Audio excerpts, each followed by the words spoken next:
This week on the show, we are joined by Danny Houghton. Danny is a British Army photographer, and we decided to talk to him about how he got started in photography, his life in the military, and the practicalities of shooting in the army. We also talked to him about how he's planning to transition to city streets. It's a pretty fascinating episode into a life that most people don't get to see. So buckle up and have a listen. How you doing, Greg? I'm good, man. Yeah, not bad. A bit fatigued, but good. I'm not going to go on about it. Kids. Fatigued. Very good. Very good. Yeah, I enjoyed that. I enjoyed it. Very good. You love For anyone who doesn't know what that is. It would have been like a brilliant second career for you. As like a headline writer for The Sun. Oh, I thought you were talking about a military career. I was just gonna launch into a hilarious joke. Not a joke. A story. This actually happened. I went on a stag do in Reading, and we went to a zombie experience where they had taken over, I don't know if it's still there, they had taken over a shopping centre in Reading city centre, and they had turned it into a zombie experience. So you go in, you get the guns, and then you have to go through and clear missions and shoot zombies in the head and stuff like that. Now, my family has a military history, but I've never really been that way inclined. And then I went on this stag do, and I suddenly became like, not like Lance Corporal Jones, but I basically took over, and I had like everyone like, and it must have been like the least fun for everyone on the stag do, because they were like, this guy, what's his game? He's taking this very... You know, they're not actual zombies, they're actors, right? This guy is taking it wildly seriously. So yeah, I do from time to time feel that maybe a second career in the military would have been good. Did they have to peel you off from beating to death a zombie with your kind of spent Yeah, weapon? I mean, that court case is still ongoing. It's very awkward. And this stag do was like 10 years ago. Some poor role player. Yeah. Oh, bless. His name was Ben. So... his name is Ben. Ooh, yeah. Awkward. For the record, I'd never actually called his name. But yeah, no, it's a funny one. It's a fascinating chat though with Danny. Both me and you have actually he doesn't photograph or fight with zombies. No, not that we're aware of. There's no zombie chat. But me and you have obviously both worked in. We've kind of been embedded. Embedded's not really I think embedded's maybe a bit of a strong term, but me and you have both done jobs with the military. In and around the military, yeah. Which is always interesting working with them, because they've got such an interesting kind of working culture that's quite alien to a freelance photographer. I would say but it's also kind quite of refreshing the opposite. In a way. Like, it's quite interesting. I kind of feel like when you work, and I mean, Danny touched on this a little bit in the chat, but when you work with the military, in my experience, it's very much like, okay, if you chat to the right person, it's like, yeah, we can make that happen. And lo and behold, they go off and make it happen. You're not kind of dealing with, there's no kind of wafty kind of, oh, maybe. It's just like, yes or no. Yeah, we'll see how we go, you know. Yeah. So I don't know, maybe that's unfair, or maybe that's, maybe that's just not the reality, and maybe it is a bit like that in the military. But from my experience, it's been quite interesting, because you just feel like stuff gets done. If there's a way for it to happen, it will happen. Yeah, I've found that as well. Like when I've gone out and done, you know, these jobs with them. I've done a job on HMS Ocean with the Navy, and I then did a thing flying in various helicopters with the Defence Secretary and stuff. Like it's always a cool experience to do. I don't know if I'd want to do it full time, but there's none of that, like there's no like waffle. They are like, yes, we will be here 0900 hours. We take off at 0910, and then we are gone for the day. And this is the itinerary, as opposed to like, yeah, get to us for about 9, and then, you know, we'll see how it goes. None of that. Yeah. No, well, I mean, we'll get into it in the interview. There's lots to listen to. It's definitely an interesting perspective. But before we get into that, our listeners always want to know, what's Tom bought this week? Well, okay, so, right, two Please things. Please don't do that with your head. That is really weird. It's like a character from Family Guy. Yeah, what giggity. it's this week's purchase is for anyone who doesn't know, as well as being busy photographers, we run a podcast. It's called The Exposed Negative. You should check it out. And we don't make any money from it. But quickly, while I have you on the subject of money, if you would like to donate to the show or that's support us in unfair. any way, We've got some patrons now. well, So we are making have money, some and very, they'd be we very are, upset if they hear you say we're not making any money. Sorry, guys. I did not mean to discount you. Obviously, massively appreciate that. But if you would like to join the ranks of the people who support us, if you go to patreon.com/exposed negative, you can sign up there, or you can do one-off links by sending whatever you fancy to paypal.me/exposed negative. And we are also trying to grow the YouTube channel. So if you can go to youtube.com/exposed negative and then subscribe to the channel there, that would be massively appreciated. But we edit and do everything on the podcast ourselves. So both me and Greg are involved very heavily in it. I tend to deal with most of the tech stuff, and then Greg tends to less deal so on the tech side. But then Greg does all the hard work, all the heavy lifting with organising guests, reaching out to people, doing all of that. So it works really, really well. But I was finding editing these podcasts quite... Oh, and editing just films in general, there's no easy way. If you use Premiere, fine. I don't like Premiere. I use Resolve, right? I'm trying to get Greg over to Resolve as well. And if you don't know what DaVinci Resolve is, it's a fantastic bit of editing software, and it's free unless you get the studio version, which is about 300 quid. And I have the studio, but Greg has the free version. And honestly, there's barely any difference with regards to what we would need. But what I did find is that I really wanted a quick way to go through the timeline and scrub through the footage. And I wasn't really finding like a comfortable way of doing it. So I've bought this. So let's try and get it in focus. Yeah, so this small is keyboard. A very small keyboard. This is the Blackmagic Design Speed Editor. What colour is it? Because it's black and white, so we can't see, but it looks very sexy. It is silver, and then these buttons are white. This button is red, and then everything else is kind of black and grey. And it's a really cool bit of kit. It basically has this wonderful... let me see if I can focus it. I'm just smashed the mic. It's got this wonderful jog wheel here. It's got a great motion to it, hasn't it? Honestly, it's very got... free-flowing. I would say it's fantastic. But it's also these three buttons here.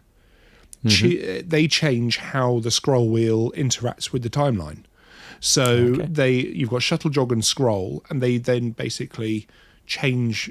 how the dial works. So sometimes you can just change it kind of like that. But then on jog and scroll, you can have it as a free spinning thing. And they go through the footage at different speeds. So one of them goes through frame by frame. Could you use... Sorry to interrupt. No, you're all right. And maybe I'm jumping ahead, but could you use that on any other software? No. Oh. Carry on. Yep, it is a Blackmagic product, and it will only work with DaVinci Resolve. Okay. Zoza.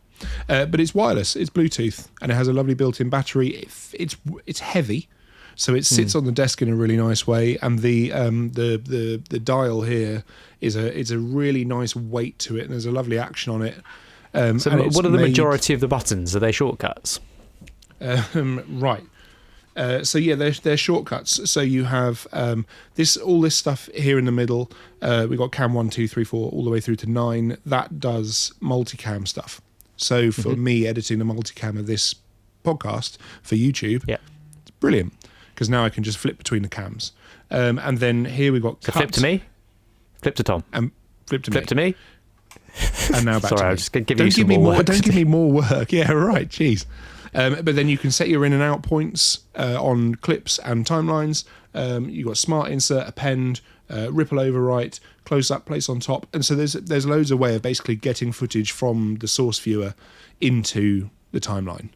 And then when you're working on it, you can change loads of different things, and you can do the transition, you can split, you can ripple delete, but then also you can hold a couple of buttons down, and then you can move clips on the timeline. And yeah, I'd quite really like to get a video editor on the pod, I think. No, I would love to get a video editor. I would love to get a video editor on the pod. Well, the biggest thing I think with video editing is that kind of your workflows. I mean, we talk a lot about photography workflows, but there's a lot of photographers that are trying to move into video, and getting your workflow sorted is so important to just having a smooth transition and with a project. There's so many more moving parts. So many more moving parts, but also you wait till you start getting into video color management. Whoa. That's a whole other kettle of fish. That is way, we effectively use ProPhoto RGB, Adobe RGB, and sRGB. Really, those are the three color profiles that I think most people use. And in video, there are what feel like 27 million. And then you've got to deal with like log color spaces and things like that. You and I have been dealing with it for years, so I think we're probably a bit more au fait with it. But I think actually, honestly, I think we could do an entire episode just on video workflow. If you'd like that, definitely. Let us know. If you have somebody in mind, in fact, if you have any suggested people that we talk to, it'd be good to get an editor on who would be willing to divulge. Absolutely. Do you want to know what I bought? Yeah, I was going to say, yeah. What have I bought? I have bought. See, this is where the podcast always falls down, because it cuts to me and I say, I have bought. What have I bought? I've forgotten what it's called. Now, I've bought an adapter for my Tilta Mirage matte box that allows you to actually. So I don't know if you've seen the Tilta Mirage, but it's basically a matte box that I have. You have a variable ND that's adjustable, and I also have a adjustable polarizer that slots in. Do you have the motor to adjust them? Yes, I could do, but I use the motor as my focus motor instead. Right. But you can use that same motor. You can readjust it. You have to put in a little extra bit that they supply, but you can set it up so that can control your variable ND, right. Which is great if you're needing to go between lots of light and dark situations. You want a smooth transition where you don't need to take your hands off the camera. But no, I use the Tilta side focus wheel, side handle, which has a kind of wheel on it that I use for my focus. And Can I ask you a boring technical question about the handle? Always. Does it have a battery in the bottom of it that can then power the focus motor? Yes. Uses a little Sony. The little Sony batteries. The 550. Yes, I believe so. But no, it is. I'm sorry, I'm turning because I'm looking at it lovingly over on my workbench over there. So what I bought is a little extra. Go and get it.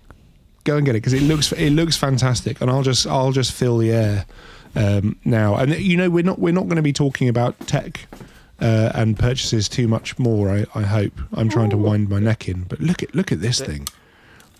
There is the beast. Sorry for the listeners. It's a camera. It's a camera. Yeah, but this is the unit. Run me through what you've got on there. So that's next to HS, right? The Fuji. With a smashed filter, as you can see. It's got a bit of tape covering up the crack in the corner.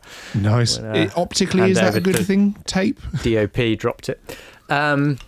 So you have your two filters in the top there. They slide in. So I have my ND, my polarizer, and then my ND, and they have a little control dial here for both of them, which can, obviously they're variable. On the top of the filter tray. That's really cool. Yeah. So you literally can just kind of adjust it quite easily on the fly. And yeah, it's just very well made. But what I have bought, so the way that this all connects is with I believe it's a 92mm thread that fits on the end of your lens. So you have an adapter that takes it up to 92, and then this sits on it. So sorry to be boring, it'll be 95. 95, sorry. Yeah. I'm thinking of 82. 95, but the good thing about that is most stills lenses, you'd be hard pushed to find a still lens that has a wider kind of front mount than that, or a larger front mount than that. And what it means, sorry, I'm going to put this down now. What it means is that the only Canon lens that I know of outside of the big white, the great white lenses, the 600mm, the 800mm. Yeah. The only one that I'm aware of that has a 95mm filter is the 28-70 f2 RF zoom. Right. Is that 92? Did you say, or 95? No, 95. 95. Yeah, because I cried that would once. then fit straight on. That would fit straight on. But the thing is, I mean, for me, I've got nothing that's that big. So ideally, everything can have a screw-on adapter, which will then step it up to that size.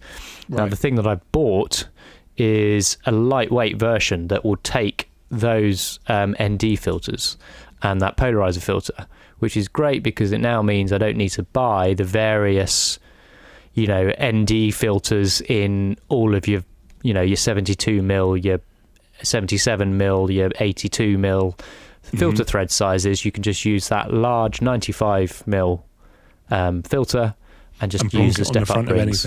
And it's super low profile, this new bit. So that means I can then use that variable polarizer and that variable ND on all of my camera lenses for stills. Let me jump in, though, because I feel like we are always trying to hopefully be as educational as possible. There are going to be lots of people who are like, oh, yeah, a matte box. Yeah, cool. Totally understand why you would put one of them on. Why would you put one of them on, and what is it for people who don't know? So your matte box controls, it's basically like a large lens hood, which controls your light hitting the lens and flare and what have you, but it also allows you to add in extra filters. So you have your standard filters, your rectangular filters that can then fit on the front of that. So I run I believe it's a 1/8 Pro Mist in there at the moment, and that literally clips on. This is the thing that has the chip taken out of it. So then behind that I've then got a polarizer, and behind that I've got my ND. Now I don't actually know if there's a preferential order in which you should put your polarizer and ND. That's maybe something I need to look into. But a variable ND is 2 polarizers. Yes, but obviously it still doesn't actually act as a polarizer, does it? No, it doesn't, to a point. But they're 2 polarizers that then cross-polarize against each other to limit the amount of light coming through the elements. Yeah, which is why with a cheap variable ND, if you turn it up to the max, you get a big X in the middle of your frame, which is darker than everything else.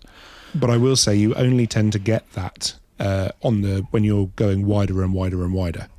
If you're on a 50mm, it doesn't matter. But if you are going to 20, 24, 18, whatever, you are going to likely get that X, and it's basically over polarization, I think, and then it all goes just see one area basically.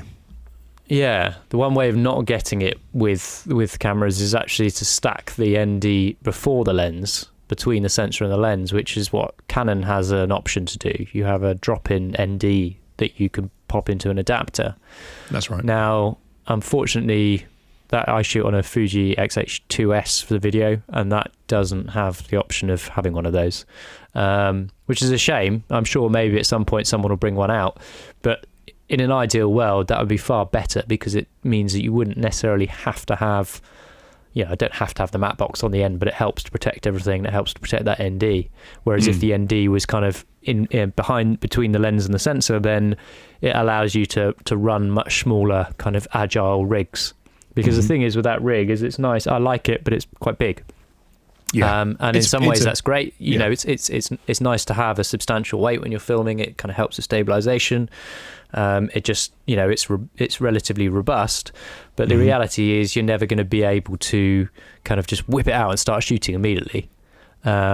Which, with certain, for what we do, there are times on, say, jobs where the video isn't even on the brief, but you're somewhere and something is worth filming and you want to be able to be reactive and just start filming, and that can be a bit tricky. See, it's funny, you and I have kind of gone the opposite way. Your rig has got bigger and bigger, and my rig has got much smaller and smaller, to the point where it is now my moving image rig. I shoot with the R5Cs, and which, by the way, is now Netflix approved, which is very exciting. Thank you. I should say, I don't really like dealing with Canon. I don't find them a massively pleasant company. It does feel like anything that we say is always falling on deaf ears. But the R5C is getting some quite substantial updates.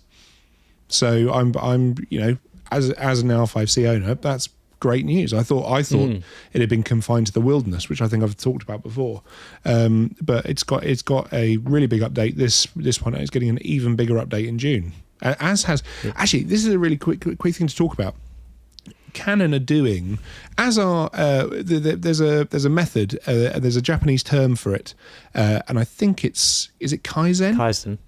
Kaizen. Yeah, we've spoken about it before. So we've talked about that before, but we've talked about it from a Fujifilm point of view, and Fuji was supporting the original X100 for years in firmware updates, and still improving the camera as the firmwares were getting updated. Well, it seems now that Canon, instead of bringing out the R5 Mark II this year, are in fact just going to improve the original R5. And actually, I think that's a really sensible. I think it's a really sensible tactic, and let me explain why. Because I don't think it's a long term. They would do better if they were to bring out a new camera every year. Bluntly, they would. I think these companies are now getting wise to the fact that anyone listening who's got an R5, what do you need more than that? What is it? What is it you need? Like, at what point are you kind of going, yeah, I really need more than 45 megapixels? Really? Do you? Actually? Well, use Adobe, the Photoshop Supersize. It's really good. So what is it you need? When the camera does, 11 frames a second? You kind of go, well, surely you don't need faster than that. It has got fantastic video. I mean, there's little video limitations, but most people using an R5, if they're really heavy on video like I am, they'll use an R5C instead. Honestly, I think camera tech, we're so spoilt now. It's getting to this point where what more do you do to keep selling cameras? I think you slow down the pace of releasing cameras. And I think you bring one out every 4 years instead of every couple of years, or however long it had been. But what you do is you really kind of adopt Kaizen, and you do for people who don't know what Kaizen is as far as I'm aware, it's a Japanese way of small improvements over time, and it's basically improving on something that was originally already there by supporting and looking after it. That's an absolutely butchered definition. Well, it originally came from the American automotive industry, I believe, and in terms of you try to produce these incremental improvements every single day, and it might just be 1% better, but that's over time that builds, rather than these kind of complete relaunches. And I think it's a great philosophy anyway for everyone to have, especially with the photography practice. Don't be stressing about kind of massive changes that you need to be making. You just need to be getting gradually slightly better all the time. No, absolutely. The thing is, if you can learn something new every day, you're learning almost 400 things a year. Like, even if you learn I still feel like that's quite a lot of pressure to put on people to learn something new every day. What about one a week? Yeah, that's good. I'll take that. So we've learned today that Greg thinks 400 things a year is too much to learn, and Tom thinks that 52 is fine. And also that Tom doesn't know how many days there are in a year. But anyway, there's 364 plus one. No, it's a funny one. But I do feel that this might be a bit of a strategy we see from camera companies, because right, I'm going to reference Bugatti, right, the car company. Okay. So I got told years and years ago that it was costing them an exorbitant amount, so they could get a car to 210 or something. They could get it to a certain speed, but for every mile an hour over that speed, the cost became exorbitant. And I think it was something like it wasn't like £1 million per mile an hour, but they were trying to get this car to was it 280 or 300 miles an hour? I can't remember what the speed was, but I remember hearing that the R&D at that level just becomes so expensive. And actually, for the camera companies, it's probably got to be the same. Cameras now are so amazing the tech involved in them, and then the research and the R&D costs to further improve all of this stuff has got to be wildly expensive. And with units dropping in sales, which they are doing, this year looks to have been a fairly stable year, but they're now predicting DSLRs to drop off a cliff next year, and mirrorless to pick up the slack. So the numbers will stay level, but it'll be mirrorless that really is the saving grace of the camera industry. And I think the R&D in the mirrorless stuff is so just the tech in there is amazing. And whenever I show anyone the eye autofocus, and I show them the demo, and then I'm like, right, turn directions, and so you see the eye that becomes closest to the camera then comes into focus, or the box swaps over. People, their mind is blown with that. So I do think doing these lovely big firmware updates.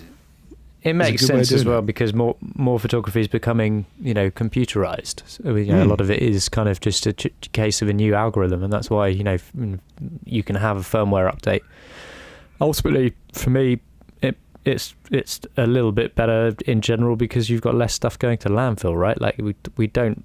It's horrible having to get rid of a camera that's only a couple of years old because it's suddenly old tech. It used to be that you'd have a camera. I've still got cameras that are 30, 40 years old.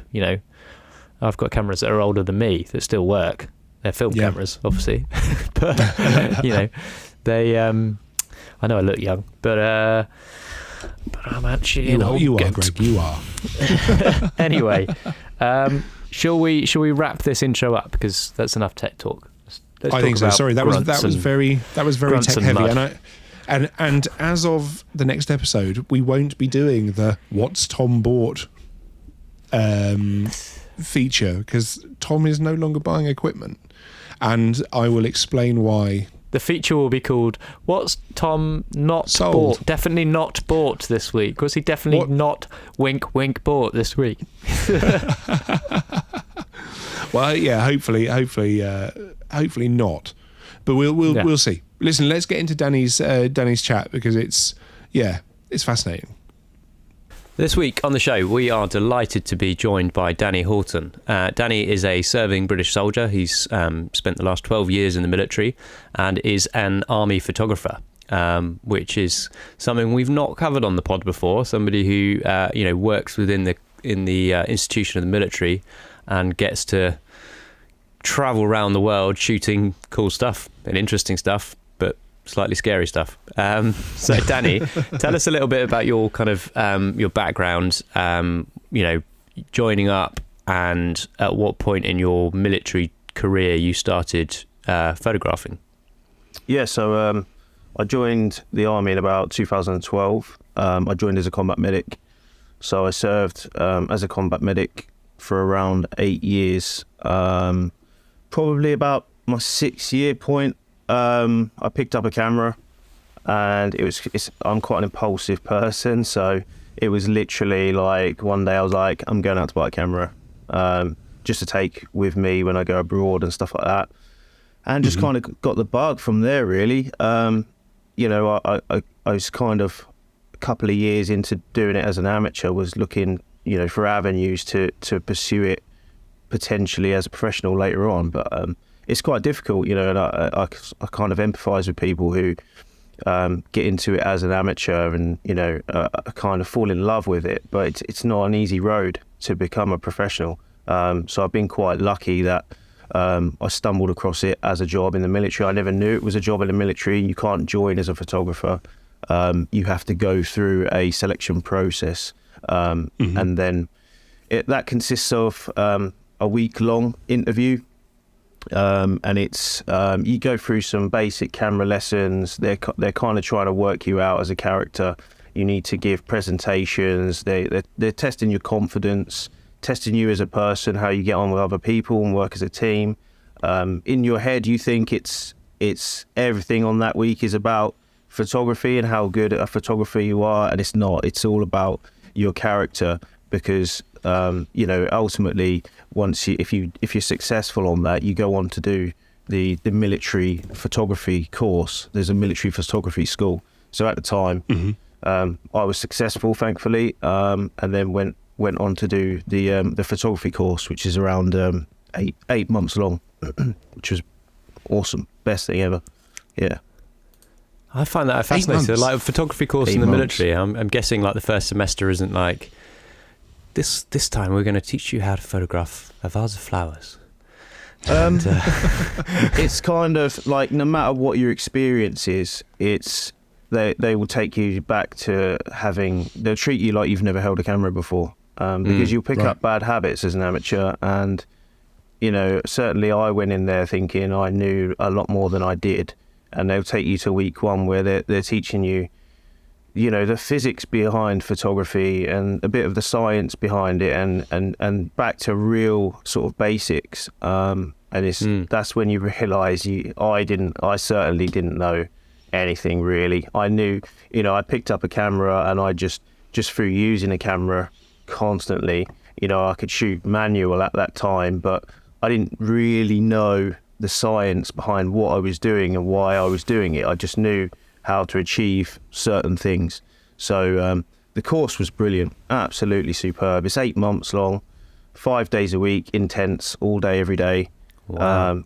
You do studio photography, formal portraits, you do engineering photography, bit of crime scene stuff. They go through VIP visits. It's absolutely, I genuinely believe at that time, it was probably one of the best photography training courses in the country. However, it's been cut now, which is a bit of a shame, but it's now 7 weeks. 7 weeks photo, 7 weeks video. But I was thankful I went through when I did and did the 8 months, yeah. Wow, that's amazing. 8 months. Do they touch on any theory, or is it, do they actually say, oh, this is the work of so-and-so, or do you do any of that, or is it all practical? Yeah, you do a lot of theory. There's exams. You have to do.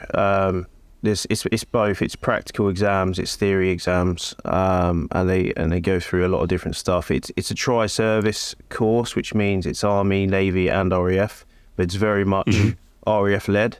It's at RAF Cosford, and because of that, they take you through engineering photography.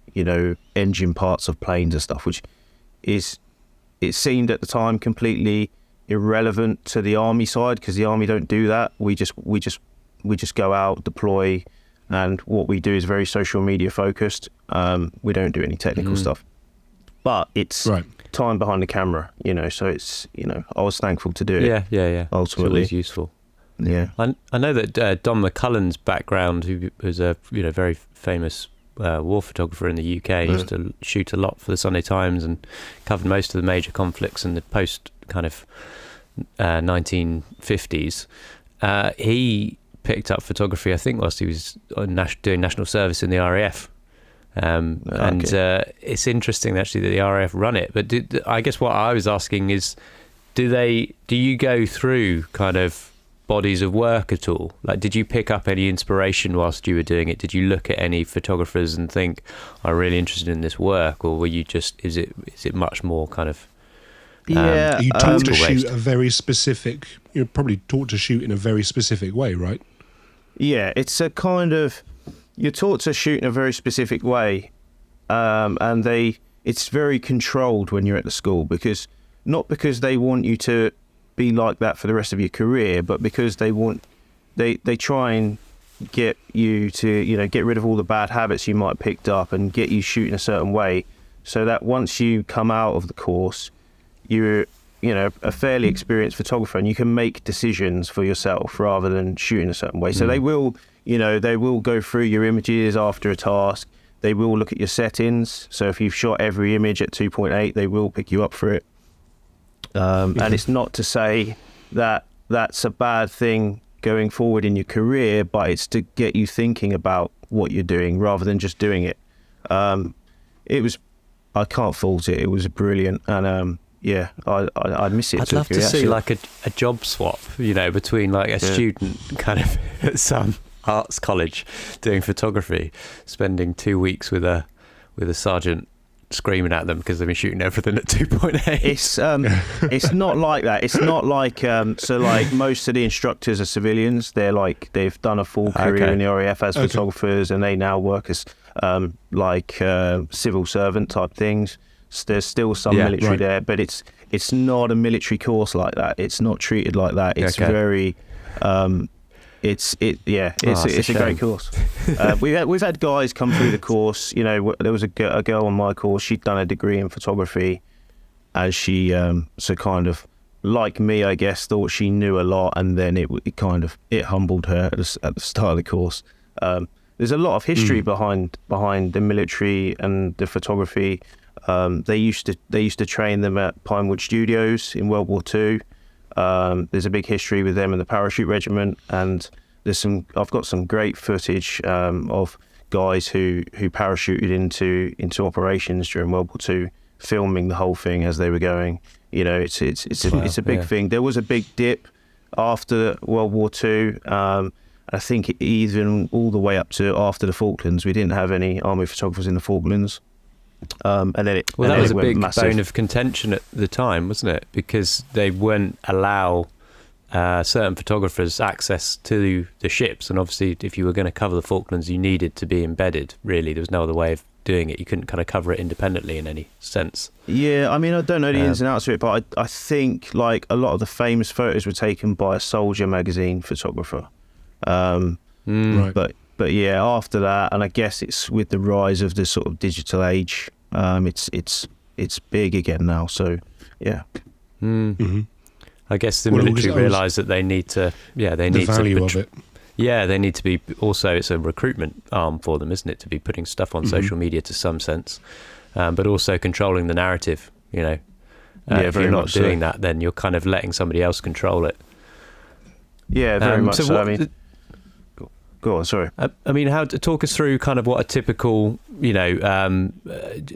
job might be for you. So you're, which regiment are you in to start with? Just give us a bit of background on that. So your CAT badge is the Royal Logistic Corps. The trade is very small. It's about 38 people in total.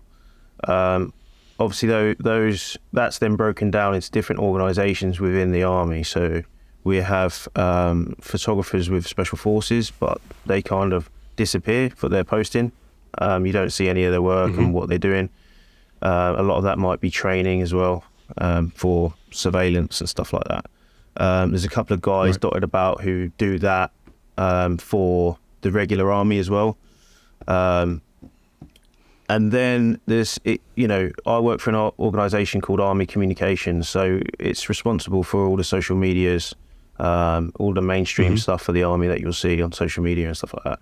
So there's probably, I would say, photographers that actually deploy on the ground and do the business is probably, you're looking at 10 to 12 photographers across, that's creating content for the whole army. Wow. It's not enough. No, that's amazing. So you get a call basically being like, right, we've got an operator, or we're doing manoeuvres here and we need somebody to cover it. And you have to kind of effectively get on board with that, or... Yeah, I mean, how it's working now, there's been a restructure. So most of the photographers work out of Army headquarters, and then they'll deploy out of there, and there's teams aligned there.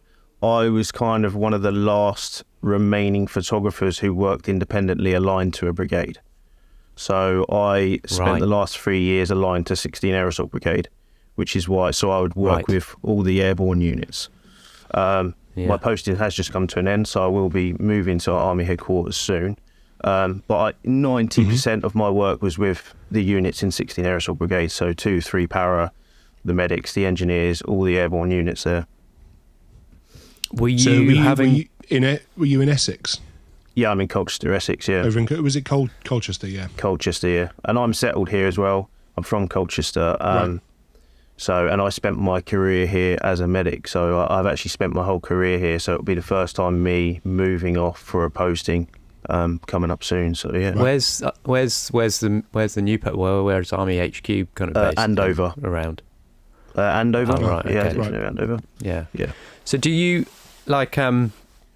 working with the 16th Air Assault, are you having to develop any other skills in order to keep up with them? Are you having to do any jumps yourself or anything like that? Or no, nothing like that. We don't. We have several para-trained soldiers, but it's primarily where they've come from airborne units. It's not something we do and I think it's because the rules and regs around parachuting with cameras, they don't allow people to parachute with GoPros or anything like that. It's quite strict for, I guess, safety and insurance purposes or whatever. So we struggle to even get GoPros on guys for if we're doing a larger video piece on a deployment and they're jumping in, we can't even film it. So we'll get someone in the aircraft and then someone on the ground type thing.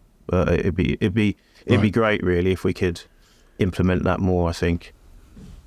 I find it hilarious that jumping from a plane with cameras is considered very obviously dangerous for insurance reasons, but these guys are armed. They are diving out with guns. It's the military way, isn't it? It doesn't always make sense. It's not always the simplest and most common sense option. But yeah, and it's also quite mad how we had that capability during World War II to film during an operational jump, but we now don't. It's those famous old World War II GoPros that were.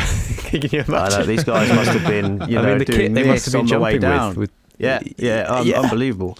Yeah, cranking it. Wow. Yeah, crazy. Yeah, and filming while literally hanging under a parachute. Yeah. Yeah. So how does it work with kit for you? What do you tend to work with? I mean, I know you do video as well. What's your kind of balance between doing stills and video? Do you have kind of separate setups, or do you use one body for everything? I've sort of yo-yoed between different setups. It's difficult to do. I don't know. I mean, what I would say is, coming from the military photography trade, is we're not very up to date with what sort of industry standard is, like what guys are doing outside of the military. We're kind of in our own bubble and we do what works for us. And there's a lot of like stuff thrown about in our trade about we need to, be up there with industry standard or whatever that even means. But we're kind of our own thing. And I was one of the last guys. We're moving away from doing video and stills as an independent person, doing both, because it's difficult, and ultimately you're sacrificing a level of quality of your work to do it, to achieve 100%, yeah. So I was one of the last guys. There is maybe a couple of us still doing it, and the reason was because we were still in an independent posting. So I was a single photographer. I would deploy alone a lot with a press officer. So the expectation was, it's quantity over quality a little bit. So you used to get my back up a little bit. And you're talking about, I did it in Morocco, which was November last year, so only a few months ago. And I'm on the battle lane in the desert with the guys going through a battle scenario. And there'll be maybe 4 scenarios, and a different company will go through the scenario. So one company will go through the battle scenario, which might be a K long, and then they'll finish, a different company will do it. But you'll do every single one because you need the footage. And yeah, right. Yeah, exhausting. So you can maybe, like, if you have that opportunity where you've got different repetitions of it, you can separate them and go, right, I'll do video on this one, the next one I'll go from stills. Yeah. The reality is that doesn't happen, because being a photographer it's quite opportunistic. So the light will hit really nice and you'll go, that's a great still. So it's flicked to stills and then it's flicked back to video. I found the easiest way to do it now. We've yo-yoed between having 2 bodies, one for video, one for stills. I have one body, which is a Canon R5. My custom settings are all set. So if I switch to video, then I just go, if I want to shoot 50 frames, then I have a custom set, and it takes seconds to switch. And then I can switch back very, very quickly. It's easier now. Go on, sorry. Do you use the inbuilt NDs for that at all? The not the inbuilt, but the filter ones between the body and the lens. Yeah. Yeah, we have one. I avoid it because it's very loose. The wheel you will knock it extremely easy. So I use variable NDs on the end of the filter primarily. Some guys will use it, but yeah. I mean, the kit must get quite a lot of abuse. Yeah. We moved maybe probably a year before last to Canon from Nikon. I had a Nikon D5 and a D4, and the problem with the Nikon we found was the video capability. The autofocus wasn't up to what we needed it to be for video. You felt you had to manual focus everything for video because it was constantly finding. And also other trait, it was this. We went through 8-month training course on Canon, and then you went to Nikon. So it was now we've sort of it's Canon all the way through. So we've seen massive improvements. I absolutely fall in love with the R5. I absolutely love the thing. It's light. We've gone now from using these big bulky DSLRs because they're robust and bomb-proof, but they're awful and they're heavy in my experience. If you're carrying two of those, and you've got a long lens and a short lens, it's just they're swinging. You're running around. If I'm in the desert or in a rocky terrain, and I need to get down low or whatever with the troops, your cameras are swinging around. You've smashed the top. Exactly. You've smashed the hot shoe. Exactly. Yeah, of course. Yeah. Of course. And we nightmare. But the R5, interesting you say about the industry standard. R5 is basically industry standard now, right? As far as I'm concerned. Yeah, I just don't know about the video and stills thing. I don't know whether that's a common thing that people are doing. On the same job as a single person. I don't like it because I've sacrificed the quality of my stills to achieve it, and the quality of my video. So I think a lot of people probably get asked to do it. It really kind of depends from person to person as to whether or not they take on those jobs. And I guess in civilian life, you've probably got a little bit more leeway to push back and be like, actually, I advise this and that, rather than being kind of told, well, I'm sorry, but that's just what you've got to do. Yeah. But I mean, the one thing I wanted to ask with the kit kind of stuff, because obviously you are going to be swinging it around or whatever. If you had to develop any ways of cinching it down or clipping it on, do you use camera plates or kind of plates that kind of you can get that stuff hugged in close to the body, or have you got any techniques for working in those situations or ways you pack the kit? I mean, it might be stuff that seems quite normal to you because it's just part of your everyday. We used to use Black Rapids, the straps, the double straps. I personally have moved away from the double strap for that reason, is that I don't want a second body swinging around. I've actually tried to move away from using two bodies completely, and I'll just switch a lens if I have to. And then that's kind of solved that problem. Instead of using the Black Rapid, I'll use now Peak Design anchors and a Peak Design strap, and just use the one body, and it'll be in my hands most of the time anyway. So I don't have that issue where the second body's going to swing into a rock or anything like that. How do you store your lenses? I'll just have a shoulder bag. So I'll just have a small. I'll go as light as possible. 9 times out of 10, I do have the freedom where the troops aren't. A lot of jobs, the troops aren't, just tabbing miles and miles into the wilderness, and I've gone off grid.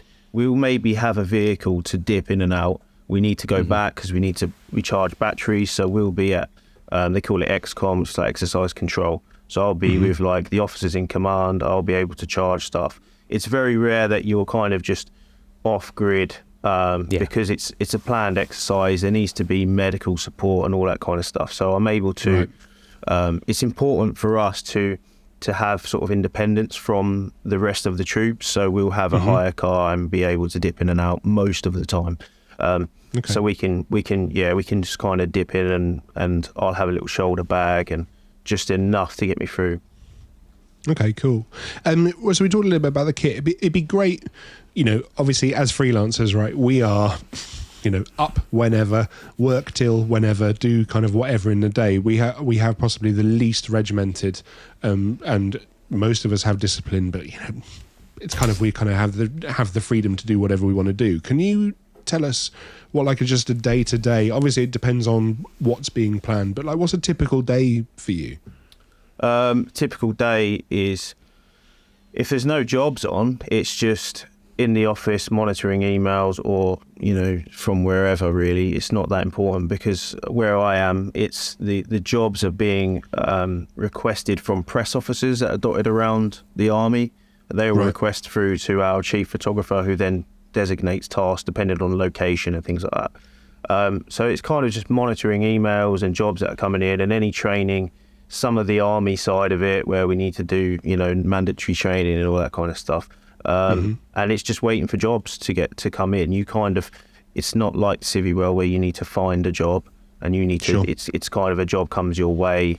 You just need to sort vehicles out and all that kind of stuff. But the jobs can be extremely varied. It's, one job will be you're doing video on an overseas exercise or deployment. The next one you're doing a portrait of someone who's won an award.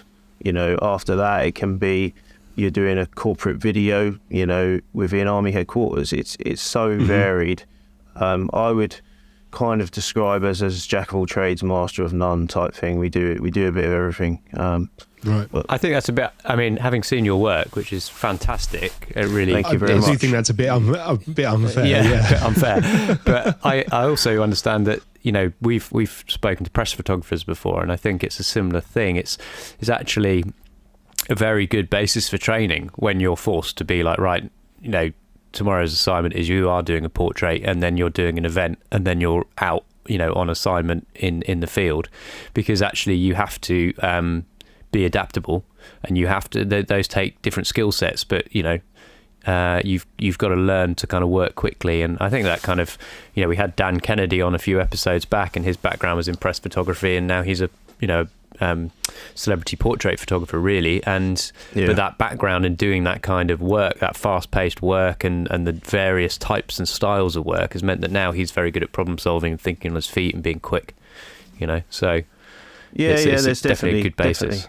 Definitely some benefits to it, and everyone I work with is still an individual. Like, people still have their own little, like, people are portrait photographers at heart. I was very much a portrait photographer. I loved portrait photography.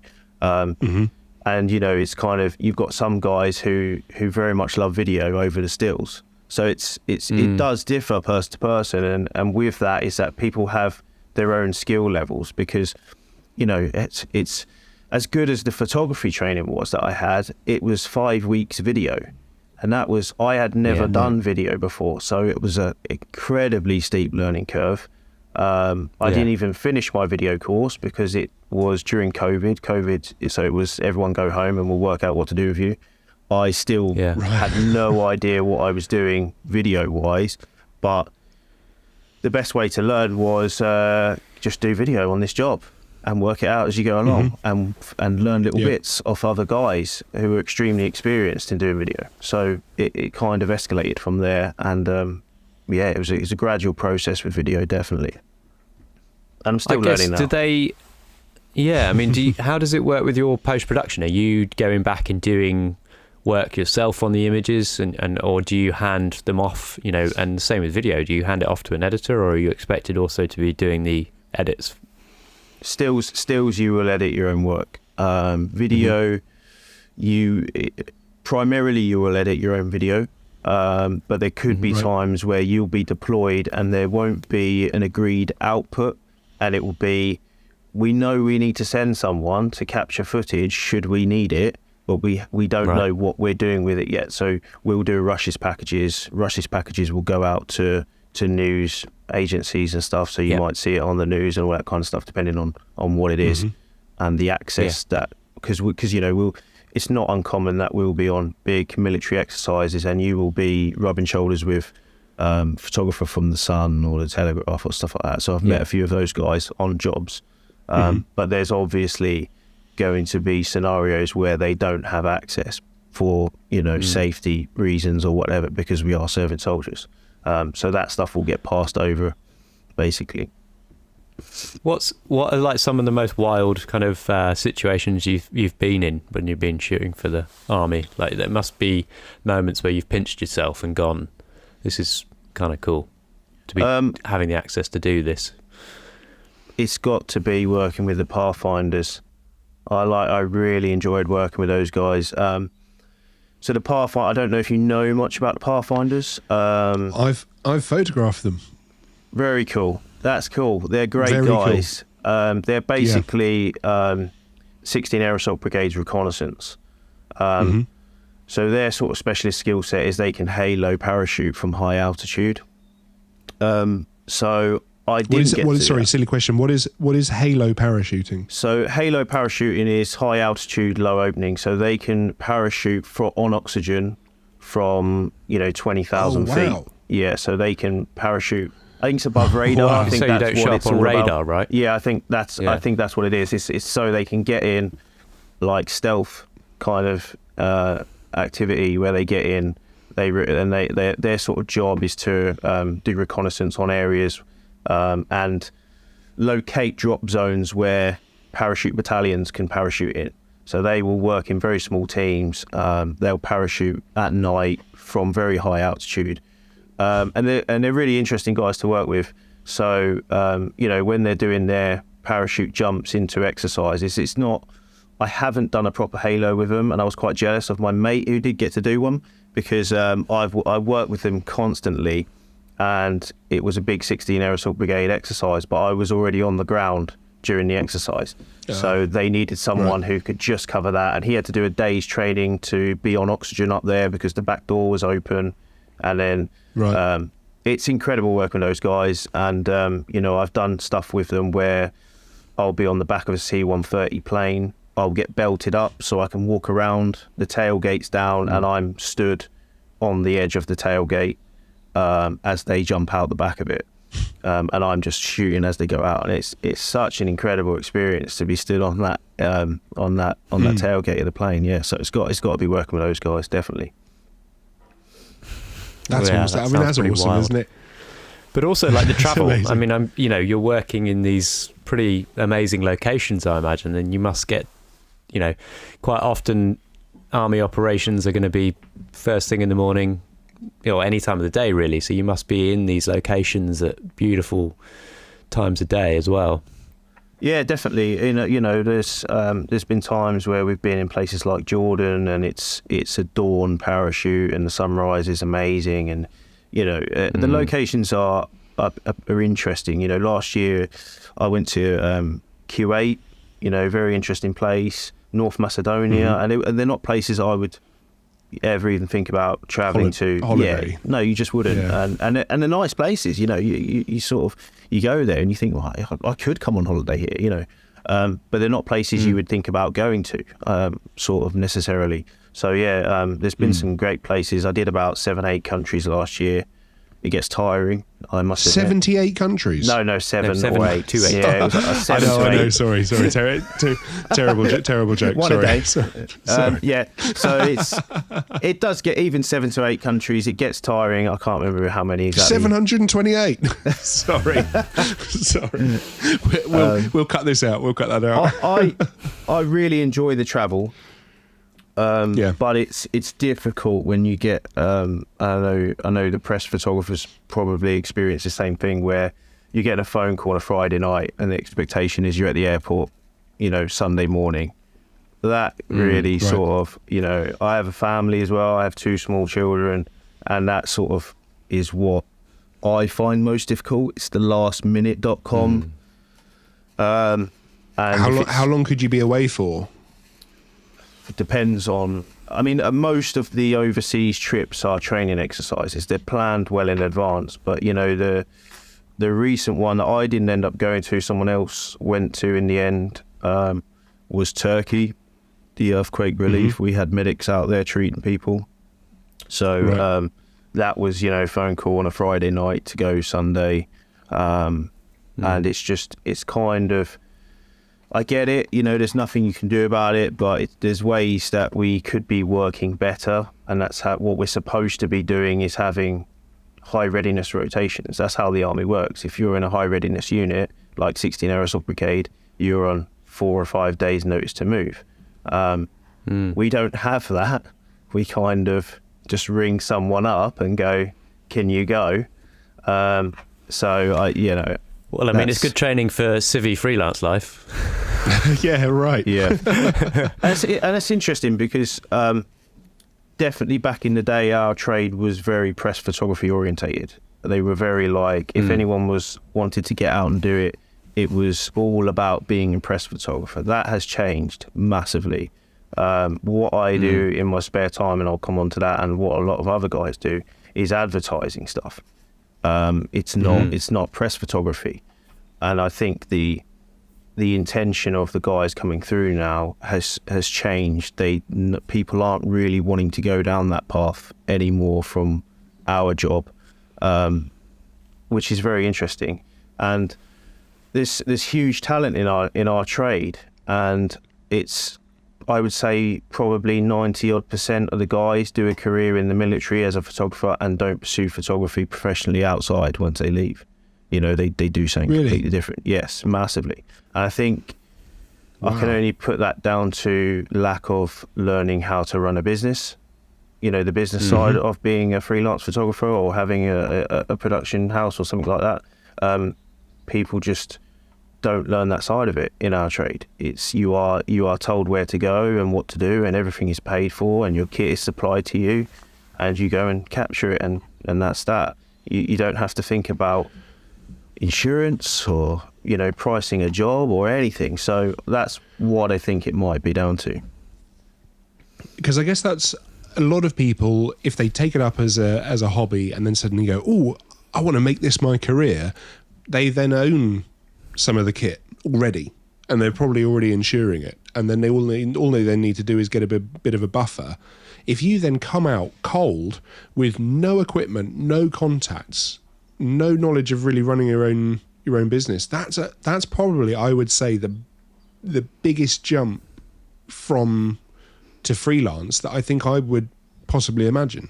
If I'm honest, I'm not surprised. There are probably some guys who do try and do it and then suddenly go, Jesus, this is hard. But you'd also go from getting the assignments handed to you and told what to do to suddenly having to go out and find those clients, and that's also a big jump, and as you said, the structuring and it's...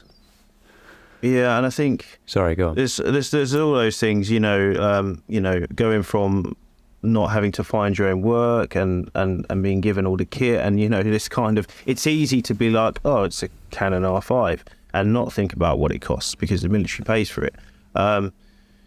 It's just I think, and it's a massive shame because there's some extreme talent inside, not just the army, but the Royal Navy has some extremely talented photographers, and so does the RAF. So I don't know what it's like in those trades and whether more of those guys are successful getting out to do it professionally, but it seems like, from my experience of seeing people leave, they might do it a bit, but it's quite small time, and I think there's also people just don't know what niche of photography to go into. They're kind of lost with it a little bit, and I'd like to see a bit more mingling going on between sort of the military photography world and the civilian photography world, just to kind of share that knowledge and network a bit more.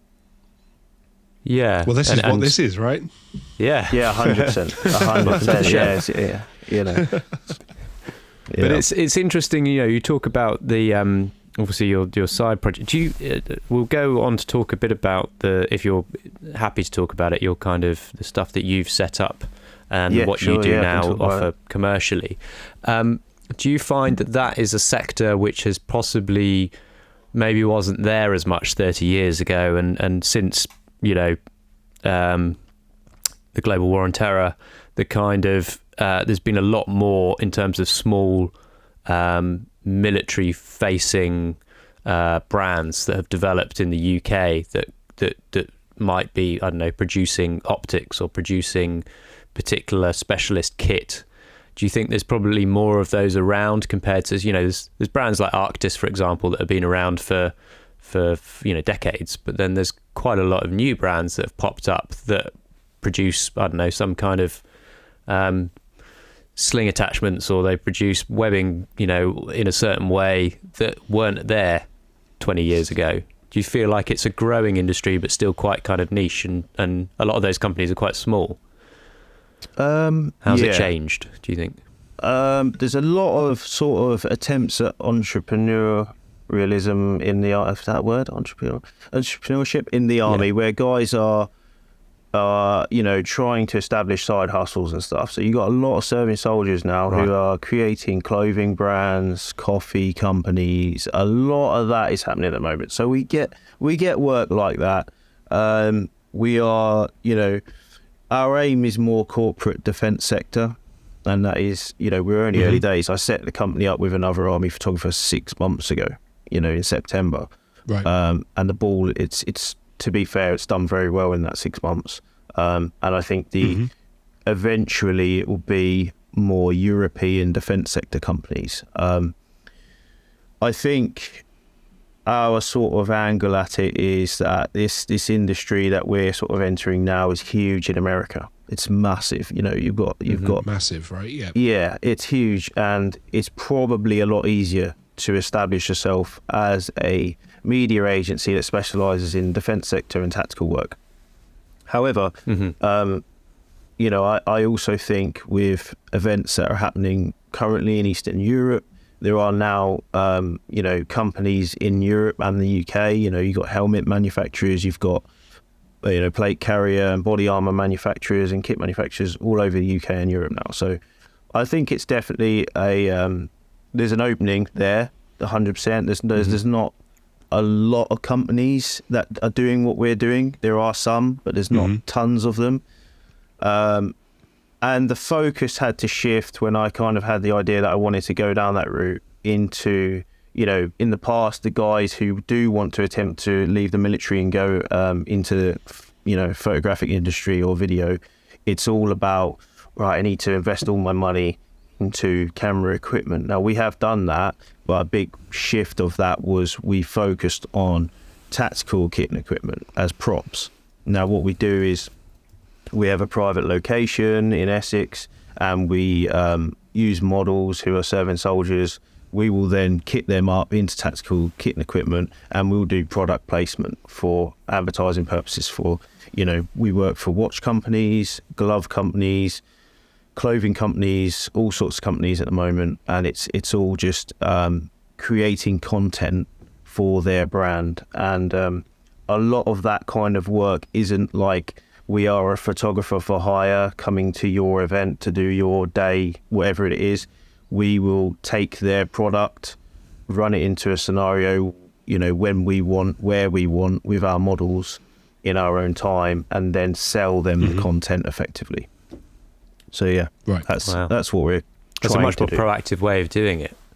Yeah. It's an enjoyable way because to sound a bit savage, it's also, it's our time. We're not at at an event, working under somebody else who's saying we want it shot like this or we want it shot like that. It's me and my partner photographer who's, I work with in the army as well quite often, and we sort of working under our own steam, and we deliver the content to them, and it works well. Yeah, it also probably is quite unique to what the field you're working in, because obviously, access to the equipment is not easy. Access to be able to take photographs freely, as you said, you need access to private land to be able to do that safely without somebody sending a panicky phone call to the police that there's three kind of gillied up men in their field. That's exactly it. It's not. They're the massive accessible challenges to most really. People. Yeah, it's huge challenges, and that's probably why it's easier in the States as well. Like, right? So surely there's more people that have access to weapons. That's more normalized, and also there's a bigger market for that kind of stuff, because your everyday person can go off the street and buy that kind of kit, whereas in the UK it's a bit, it's much more limited. Yeah, 100%. Maybe different across Europe. Yeah. We can get hold of most of the kit in the UK quite easily, in terms of plate carriers and military clothing, stuff like that. There's dealers in the UK who specialise in that kind of stuff. The big difference between here and the US is the gun laws. We use a lot of imitation firearms with real optics and stuff like that. We do have a couple of real firearms that we can use at times. I'm a firearms owner and a target shooter, so that has come in sort of helpful to know that industry as well, because it's, the assumption would be that you're a soldier, so all this stuff. Well, that's not true, because you're a soldier and you get issued your kit, and that's kind of what that you wouldn't necessarily know, all the kind of defence sector companies that offer different kit and helmets and all that kind of stuff. You know what you know and what you get issued within the army.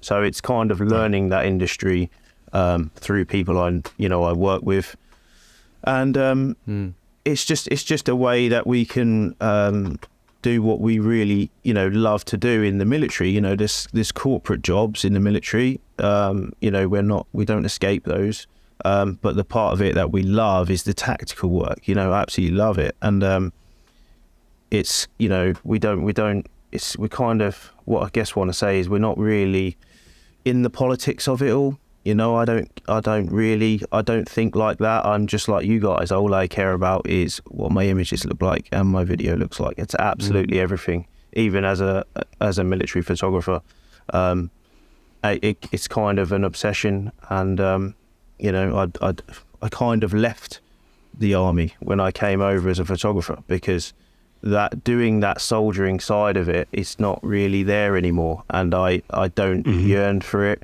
I don't want to do it. All I care about is creating good imagery and video, and that's it.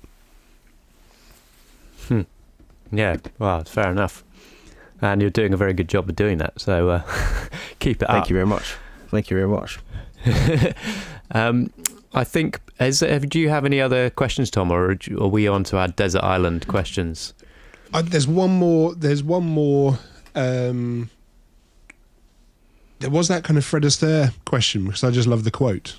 Do you want to do it, so or have we kind of covered what we it? What we haven't mentioned to the listeners is that we actually had Danny has got a secret fan, probably more than one, but we actually had Danny on as a request from one of our listeners. If you didn't know that you can do that, obviously you can. Just give us a message and suggest people that you'd like to hear from. So somebody actually messaged us because they were fascinated with Danny's work and what he does and how he goes about doing it. So one of the questions this particular listener sent in was, there's a quote about Ginger Rogers doing everything that Fred Astaire did, but backwards and in high heels. Is there an element of being on manoeuvres with the army and having to do everything they're doing, but also be great at taking pictures as well? And I know, obviously, we've touched on this when you're saying that you've got these kind of command vehicles that you can base yourself out of, but there's also an element of you're working with professionals that probably are going to be quite happy to take the piss out of you if you kind of make a mistake, or you're a fellow soldier at the end of the day, but obviously there's all that rivalry between regiments and groups and stuff, and there must be times when you turn up and even though you're in the army, you're still like an outsider that they see as different to them.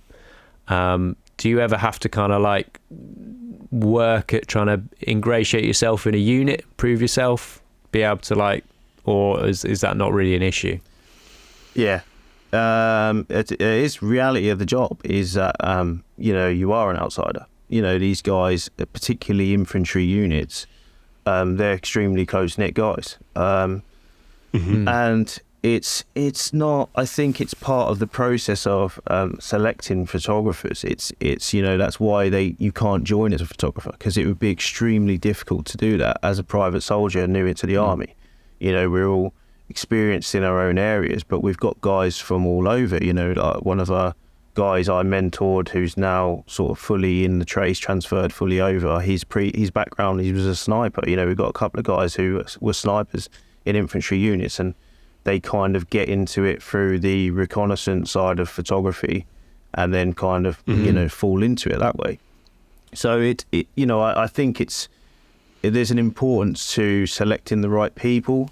And obviously everyone's an individual. We've got people from all sorts of backgrounds, but that kind of selection process of your ability to be confident, your ability to just slot in, and you'll always kind of be an outsider, but it's just about your ability to work well with people.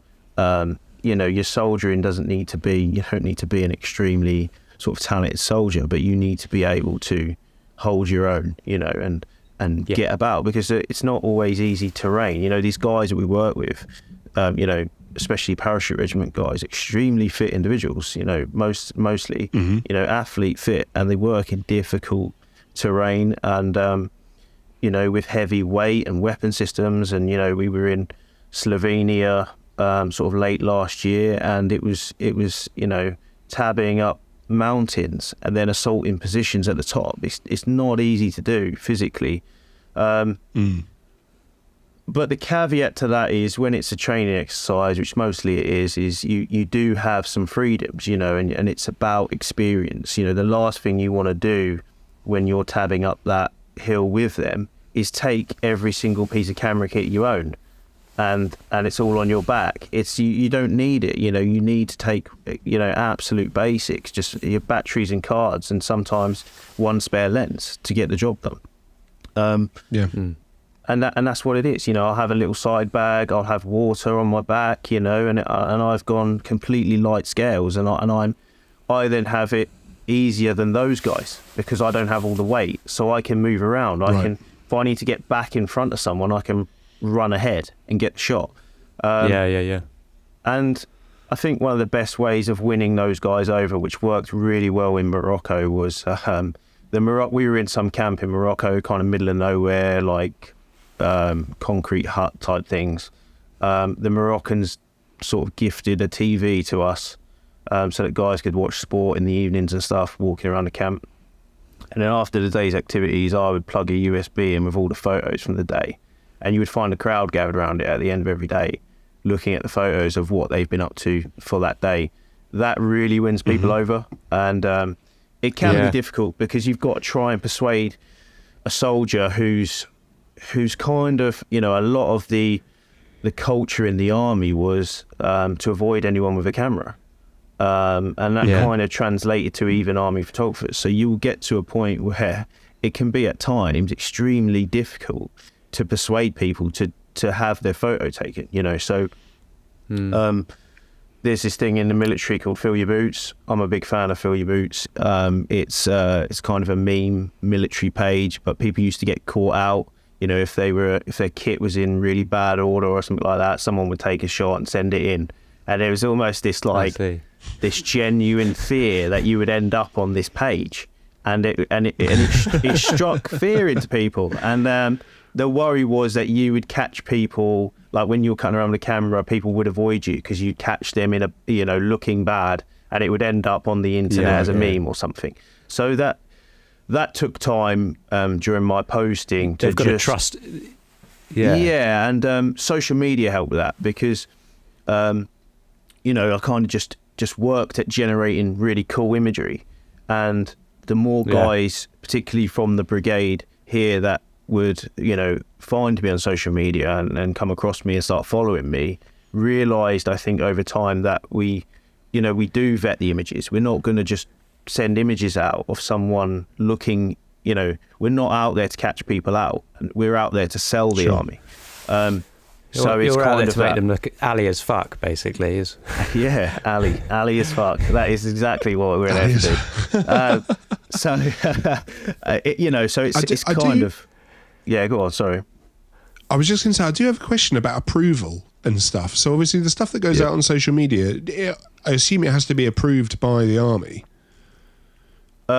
You can't just go rogue and post what you want, or how does it work? Yes and no. Most UK based exercises don't really get that much vetting. They'll get sent to our picture desk, and we're pretty good at vetting our own stuff anyway. So you wouldn't send anything up that would really compromise somebody or anything like that. And then when you're overseas, depending on location, it gets vetted by guys who work for the MOD in London. Defence. It will go to the Defence Imagery guys. I don't know if you've heard of Defence Imagery. It's kind of the website. All our imagery goes to Defence Imagery, and then it's the outlet where you know, newspapers and news agencies can get a hold of imagery and stuff. They're quite strict. So I get told off all the time for editing certain ways, you know, color grading my images and getting a bit creative with it. They don't like it at all. They want, it's like press photography, and it's got to be a real basic edit. But you know, not I'm look a cowboy. too stylized, basically. Yeah, but you know, I just cowboy it and do what I'm always pushing the boundaries of what I can get away with, you know. So it's just that I'm like that by nature. So I'm constantly avoiding their phone calls because they're trying to get hold of me.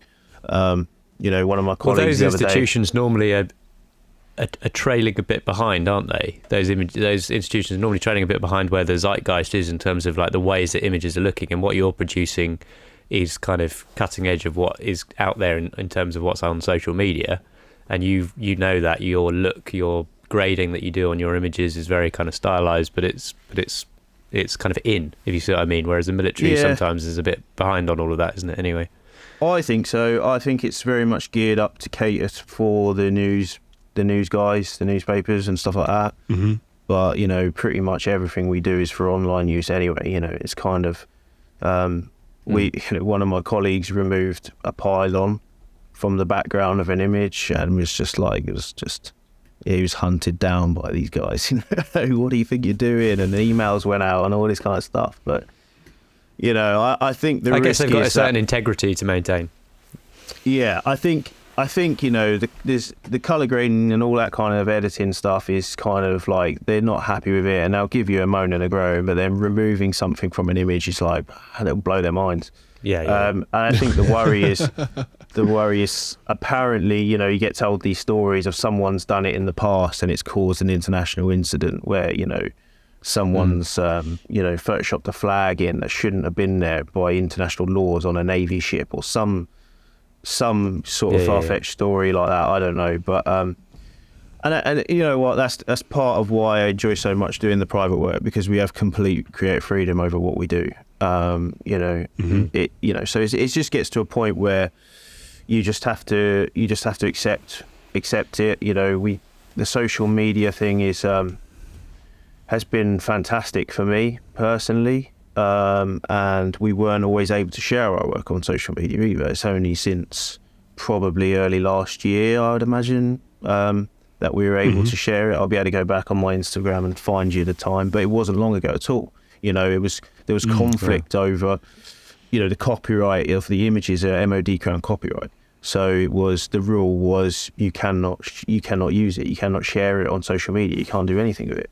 And the difficulty with that was, you would literally go onto social media and see your image in several different, you know, military Instagram page, and someone that sells T-shirts would have screenshotted it or saved it off Facebook and used it for that. So you would literally see your image everywhere. You know, I would come back on an image off an exercise and see some of my best imagery being used by everyone except me. That's what it feels like. And, you know, it would say credit MOD or credit British Army. You'd never be credited for your work, and it is completely and utterly frustrating, and a lot of my colleagues felt that as well, and it was just an ongoing battle. And we just would, you know, hit a brick wall a lot of the time, and finally, you know, we had change of personalities who was just so on board with us sharing our own work and able to do that, and it didn't really take much, to be honest. It just took a new person in the seat who was just like, do it, I do it, you know. And that was massive for me, to be honest. And I think part of that is the individual who was able to say that is probably in a small percentage of guys of his generation who you know, is much more in line with the civilian photography world. I think he has his own civilian photography business. You know, he was on, there's a guy called Rupert Freer, he was on Sky Master of Arts photography competition on TV. You know, he's very much a very good networker, and he's put himself in the civilian world much more than what was normal, I think, for army photographers. So I think he was just like, I get it, you know, I get it. And that changed things for me a little bit, because all of a sudden, you know, I was getting recognition for my work a lot more, and people started to recognise my name more, and you know, it just went from there, and I started to enjoy it more, you know, a little bit, because it was incredibly frustrating at the time, yeah. Well, yeah, getting the recognition just and a bit of feedback, really, it's like it makes a massive difference, doesn't it, to actually have. There's no point in producing images if no one who sees them knows that you've produced them in a way. Like you need to be able to get some kind of, to work out if they're hitting the mark, you know? Yeah, and I think that, you know, it circles back to that, the difficulty for guys to leave the military and be successful freelance photographers or whatever, you know, because you aren't even able to share your portfolio. You know, you are literally coming out cold turkey, and you could have been a professional photographer for years in the trade, and you're coming out and you might have no kit, no portfolio really. You might be able to use it privately, but you can't share it openly online at the time, you know. It's it was impossible for people to make, to promote themselves effectively. And that, I think that's changing now. So thankfully. Brilliant. Well, listen, we're coming up to the hour mark, so we're gonna wrap this up. But we always have 2 questions before we go for our guests. One of which is, what would be your desert island camera, and what would be your desert island photo book? So, I want to start with your camera. If you were marooned, yeah, what I'm would you going to be keep this taking with really you? What's simple. your It would be my R5. I absolutely love my R5, and it would be with a 35mm prime lens. I do most of my shooting on 35mm lens. Yeah, I love that camera. Do you have the EF converted, or do you use the RF 1.8? We have the RF 1.8, but lenses wise, we do use a lot of EF with the adapters. They work good, to be fair. Yeah. Yeah, pretty good. Okay, and then your photo book. What would you take if you had to pick one photo book to take to This is accompany you? extreme. I've been literally racking my mind about this since you mentioned it to me, because something I've recently discovered about myself is I believe myself to be ADHD, and I don't think I've ever read a book or looked through a book in my entire life. It would probably be something like a Don McCullin book, something like that. If I was on a desert island, I'd want to see some humanity of some sort. I think it would be one of those old school guys. That would be it. Well, I can pick a good Don McCullin for you. We'll send it with you to the island. Yeah, maybe I'll. I need to purchase some books. Yeah. Don't start. It'll be a never-ending slippery slope, mate. Trust, it is a very slippery slope. Brilliant. Danny, thank you so much for your time today and coming on. Thanks for having me It's on. been a really interesting chat. Pleasure. It's been great to get the perspective. We've never had somebody with your background on before, so it's been really useful to hear from you. No, I appreciate it, guys. If people Thank you. want to find you, where can they find you? Best place to find me is on Instagram. It is Danny_Houghton_photography. Yeah, and Cool. just so people know, that's HAHOUGHTON, not Correct. HORTON. HOUGHTON. We'll put links in the show notes and underneath the video on YouTube and stuff. Excellent. Thank you, guys. All right. Well, thank you, Danny. Thanks, Danny. Appreciate it. Appreciate that. See you guys. Greg, what do you want to say to everyone who's been listening? Thank you.